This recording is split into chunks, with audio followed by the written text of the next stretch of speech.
जी। जी, मेरा सवाल ये है कि कभी कभी ऐसा होता है कि मतलब हमारे माँ बाप वैसे तो हमें संस्कार अच्छा देते हैं और हमें अच्छी शिक्षा ही देते हैं, लेकिन कभी कभी होता है कि हमारे आपस में इतने वैचारिक मतभेद हो जाते हैं। उनके टाइम पे कुछ और होता था, हमारे टाइम पे कुछ और होता था। तो मतलब क्या होता है कि जैसे वो सोचते हैं कि हमारा बच्चा हमारी बात माने, हमारी ही समझे, तो और जबकि हमको पता होता है कि हम जो बोल रहे हैं वो गलत नहीं है या उसका उससे किसी को अहित नहीं है, तो क्या तब जो वो कह रहे हैं तो सारी बात उनकी मानना ही चाहिए? एक उदाहरण देके हमें समझाओ कि आप क्या चाहती हैं और आपके माँ बाप क्या चाहते हैं। जैसे उदाहरण? जैसे जी, जैसे मैंने कोई बात कही कि जैसे पुरानी कोई सोच है या पुरानी कोई प्रथा है। क्या? नहीं, शादी को लेके तो नहीं गुरुजी। ऐसी कोई प्रथा है कि उनको ऐसा लगता है कि हम ऐसे चले आए हैं, हमारे पूर्वज ऐसे चले आए हैं, तो हमारे घर का जैसे संस्कार यही है, रीति रिवाज यही है, तो हम उसको फॉलो करेंगे। जबकि उनको लगता है वो अपनी जगह ठीक है और हमें लगता है कि हम थोड़े एजुकेटेड हुए हैं, उस चीज़ को नए तरीके से बदल सकते हैं, अब नया कुछ कर सकते हैं। तो उनको लगता है, जैसे कभी कभी उनको लगता है कि एक लड़की होना बहुत लिमिटेड होना रहता है, कि आप लड़की हैं, आपको एक तरीके में रहना चाहिए, आप लिमिटेड ही रहिए। और हमें लगता है कि नहीं, हम एक लड़की हैं तो हम कर सकते हैं, क्यों नहीं कर सकते हैं, हर चीज़ें कर सकते हैं। तो उनकी ये सोच रही है कि मतलब हम जो है लड़कियों को इतने ही दायरे में रखेंगे, इतना ही ऐसे ही चलेगा जैसा चलेगा। आपको कितने दायरे में जाना है और कितने आगे?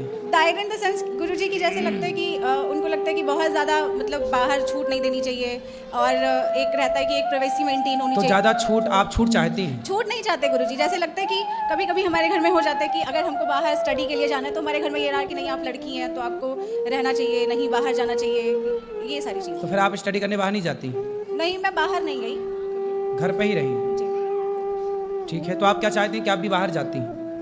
बाहर जाती, मतलब मेरे हिसाब से क्या लगता है कि मुझे ऐसा लगता है कि हमारे उनके बीच में बड़े वैचारिक मतभेद हो जाते हैं, तो क्या मतलब ये चीज़ सही है कि हम हर टाइम उनकी बात मानें? बता रहे हैं, ऐसा है, देखो, जैसे आपने कहा कि ज़माना बदल गया, हम मॉडर्न हैं, आज का ज़माना युग मॉडर्न युग है। जी लेकिन देखो, पुराने ज़माने में ना, पुराने ज़माने की जो दादियाँ होती थी, जी पुराने ज़माने की जो महिलाएं होती थी, जी वो गाय का गोबर उठाती थी। जी तो गाय का गोबर उठाती थी तो लोग कहते थे तो गंवार हैं। जी और आज की आप जैसी पढ़ी लिखी जनरेशन जो है ना, वो कुत्ते की पॉटी उठा रही है जी और कह रही है हम मॉडर्न हैं। तो गाय के गोबर से कुत्ते की पॉटी तक पहुंच गए। गाय का गोबर उठाएं तो गंवार कहलाती थी, और कुत्ते की पॉटी उठा रही हैं तो मॉडर्न कहला रही हैं। जी गाय के गोबर से उन्हें दुर्गंध आती है। अभी एक नेताजी ने भी बयान दिया कि गाय के गोबर में गौशालाओं से दुर्गंध आती है, गाय से उन्हें दुर्गंध आती है, जबकि बिल्ली की पॉटी की कॉफ़ी पीना उनके लिए बहुत मॉडर्न है ये। तो आपकी माँ कहती है बेटा वहाँ मत जाओ, वहाँ मत जाओ, बहुत ज़्यादा आपकी माँ ना बहुत समझदार है। अभी एक लड़की ने, आपने देखा मेरठ के अंदर, वो तो लड़की बहुत खुली दिल की थी, खुली दिमाग की थी, मॉडर्न थी, बोलो हाँ। लेकिन उस मॉडर्न लड़की ने अपने पति को काट काट के ड्रम के अंदर पैक कर दिया कि नहीं? ये आज़ादी है। आज़ादी ना पुरुषों को मिलनी चाहिए ज़रूरत से ज़्यादा, ना स्त्रियों को मिलनी चाहिए ज़रूरत से ज़्यादा। पतंग जो होती है ना, आकाश में उड़ती है, लेकिन वो पतंग एक धागे से बंधी रहती है। यदि वो धागा टूट जाए या कट जाए तो पतंग आकाश में जहाँ थी वहाँ रह सकेगी? गिर जाएगी। आप यदि बेटा सुरक्षित हो, सुखी हो, तो बस आपकी जो माँ बार बार आपको रोकती टोकती है, उसका रोकना टोकना ही आपको आगे बढ़ाने में सहयोग कर रही है। वो रोक टोक जरूरी है। माँ बाप की रोक टोक खत्म हो जाएगी। सूर्पनखा को कोई रोकने वाला नहीं था। आजकल जिस लड़की को रोकने वाला कोई नहीं है, और लड़की यदि ना रुके माँ बाप के रोकने से, तो देख लेना वो सूर्पनखा बन के ही लौटेगी। इसलिए बेटा रोक टोक जरूरी है। हाँ, अब बात करते हैं थोड़ी और। कुछ बातें ऐसी होती हैं कि माँ बाप पुराने रीति रिवाज को फॉलो करते हैं, ठीक है, माँ बाप की वो बात मान लेनी चाहिए जो अच्छी है। जैसे कि एक छोटा आपसे मैंने पूछा, जैसे उदाहरण दो, आप उदाहरण नहीं दे पाई, पर मैं एक उदाहरण देता हूँ। जैसे आप लड़की हैं, आप कहती हैं कि मैं व्यापार करूँगी, पर आपकी माँ कहती है नहीं तू व्यापार मत कर, तू नौकरी कर ले, फॉर एग्जाम्पल। तो यहाँ पर माँ क्या चाहती है, बाप क्या चाहता है कि नौकरी करोगे तो सेफ है, जाना है आना है, टाइम से महीने की 1 तारीख में पैसा आ जाएगा। अब व्यापार करोगी तो भागना पड़ेगा, घूमना पड़ेगा, पसीना बहाना पड़ेगा, ज़्यादा स्ट्रगल है।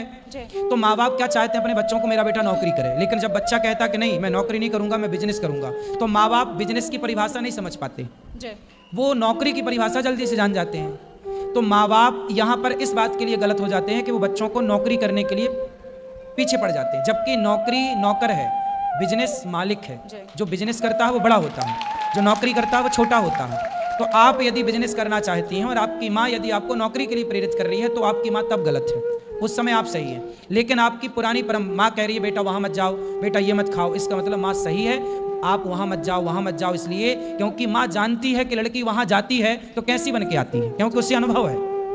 आजकल लड़कियाँ, आप तो लड़की हो, आप बताओ, आजकल लड़कियाँ पढ़ने जाती हैं, पढ़ाई बुराई नहीं है, जी। देश के बाहर भी जाती हैं और भारत के भी कोने कोने में जाती हैं। पर ये बताओ, जी आजकल लड़कियां अपने माँ बाप को धोखा दे रही हैं कि नहीं? आपसे सवाल। बिल्कुल, मैंने तो देखा है अपने आसपास। देखा दे रही बिल्कुल हैं? देखा है गुरुजी। तो आपके माँ बाप भी तो ये सब देख रहे होंगे, तो उन्हें भी तो ये डर है कि मेरी बेटी मुझे धोखा ना देने लग नहीं, जाए। मैंने आज़ादी और स्वतंत्रता की बात इसलिए नहीं की कि मुझे रोक टोक से दिक्कत है, मैंने एक वैचारिक माइक मतभेद पास वाली में, बात की। माइक पास में। मैं मतलब मैंने रोक टोक से मेरा कोई विरोध नहीं है कि रोक टोक कर रहे हैं, वहाँ ना जाओ, ये ना जाओ, मतलब मैंने स्वतंत्रता के खिलाफ नहीं वो किया।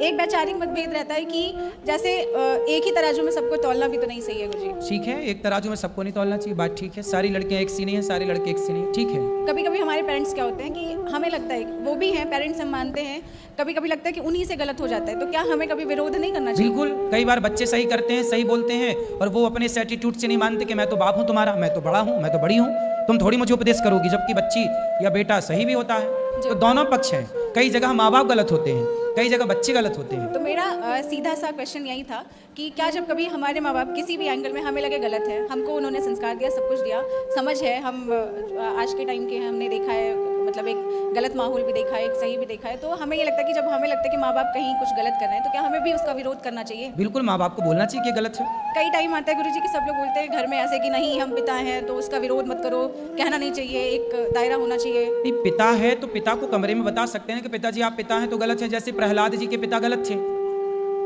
हिरण्यकश्यप बोले कि मैं ही भगवान हूं, तो प्रहलाद जी ने अपने पिता को बोला कि आप गलत हैं, लेकिन उन्होंने पिता के खिलाफ कोई षड्यंत्र नहीं रचा, वो तो केवल अपने पिता को इग्नोर करके भक्ति की राह पर चलते गए। आप अपने पिता को समझाओ, जी समझाओ, समझाने से वो समझे तो ठीक है, वरना आप समझा ही सकती हैं और क्या कर सकती हैं। जी। अब वो गलती किस तरह की है, वो तो गलती सुनने से पता लगेगी कि वो गलती किस तरह की है। कुछ जनरल वे में भी हो जाती है गुरुजी। हाँ, तो फिर उनको समझाया जाए। और हर देखो, हमारे यहाँ कपिल भगवान बेटा है और देवहूति उनकी माँ है, तो पुत्र ने अपनी माँ को उपदेश किया। जरूरी नहीं है कि माँ बाप ही बच्चे को समझाएं, कई बार माँ बाप को बच्चे भी समझाते हैं और समझाना चाहिए। और माँ बाप को इस अभिमान में नहीं रहना चाहिए कि तू तो हमारा बच्चा, तू हमें क्या समझाएगा। नहीं, कई बार बच्चे हमें समझाते हैं, अच्छी बात समझाते हैं, तो हमें समझ भी लेना चाहिए, ये सही है। धन्यवाद गुरुजी, आशा है कि इस बात से उनको थोड़ा तो समझ में